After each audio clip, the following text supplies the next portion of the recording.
Hello friends, this video is for standard 8. In last video of our Indian constitution, we studied about the meaning of constitution, need of the constitution and features. But all the features were not explained. Now we are going to learn about the rest of the features. But first, let's revise the three features which was explained in the last video. That is federalism.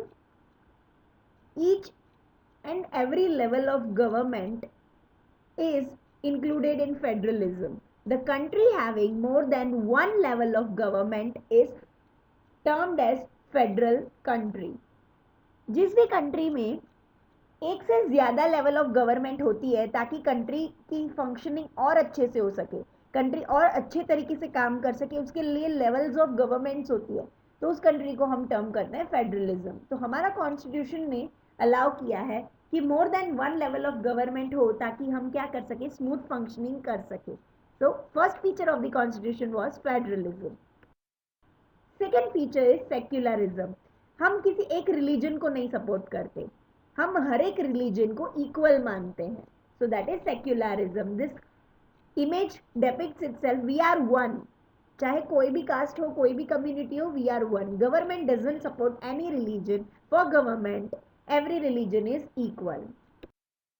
Third feature जो हमने देखा था, separation of power. That is कि हमने power को distribute रखा है in between three levels, legislature, executive and judicial. Legislative का काम है कि वो रूल्स बनाती है, एग्जीक्यूटिव का काम है कि वो रूल्स इम्प्लीमेंट या तो एग्जीक्यूट करवाती है, और रूल्स को प्रोटेक्टेड रखना जुडिशरी का काम है, दैट इज जुडिशियल सिस्टम. तो हमने पावर को तीन पार्ट्स में डिवाइड कर दिया है ताकि हर किसी को अपना अपना पावर, अपना अपना डिपार्टमेंट संभालना है. कॉन्स्टिट्यूशन का फोर्थ पार्ट है पार्लियामेंट्री फॉर्म ऑफ गवर्नमेंट. हमारे यहाँ पे पार्लियामेंट्री फॉर्म ऑफ गवर्नमेंट है, जिसका मतलब ये है कि पार्लियामेंट के पास सारा पावर है रूल्स एंड रेगुलेशंस बनाने का.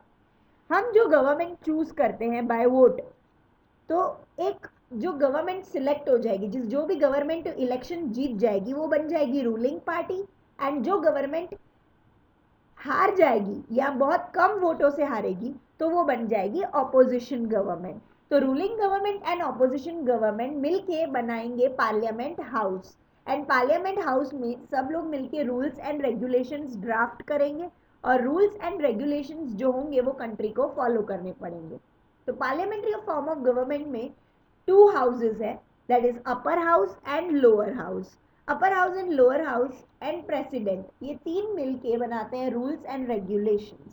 सो that is why parliamentary form of government. Then comes fundamental rights, last feature of the Indian constitution. जैसे हमने कहा कि इंडियन सिटीजन्स को रूल्स फॉलो करने पड़ेंगे, लेकिन इंडियन सिटीजन्स को प्रोटेक्टेड रखने के लिए कॉन्स्टिट्यूशन ने कुछ फंडामेंटल राइट्स भी दिए हैं. वो फंडामेंटल राइट्स जो कि उनको प्रोटेक्ट करेंगे, वो यूज कर सकते हैं अगर उनके साथ किसी भी तरीके की नाइंसाफी या इनजस्टिस होता है तो. So let's see the fundamental right. First fundamental right है right to equality. Right to equality बोलता है कि each and every citizen is equal in the eye of law.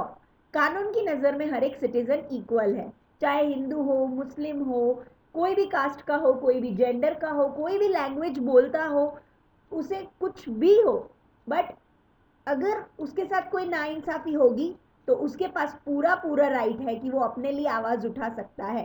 So every citizen is equal. Equality is before the law. Law से भी बड़ी equality है. क्यों? क्योंकि हमारी कंट्री में इतनी ज़्यादा डाइवर्सिटी है, इतनी सारी लैंग्वेजेस, इतने सारे कल्चर, इतने सारे रिलीजन है, इसीलिए हमें बहुत ज़रूरी है कि हम इक्वालिटी को प्रोटेक्ट करें. तो equality is the most important feature of our democratic country. Second feature is secularism. हम किसी एक रिलीजन को नहीं सपोर्ट करते, हम हर एक रिलीजन को इक्वल मानते हैं. So that is secularism. This image depicts itself we are one. चाहे कोई भी कास्ट हो, कोई भी कम्युनिटी हो, we are one. Government doesn't support any religion. For government every religion is equal.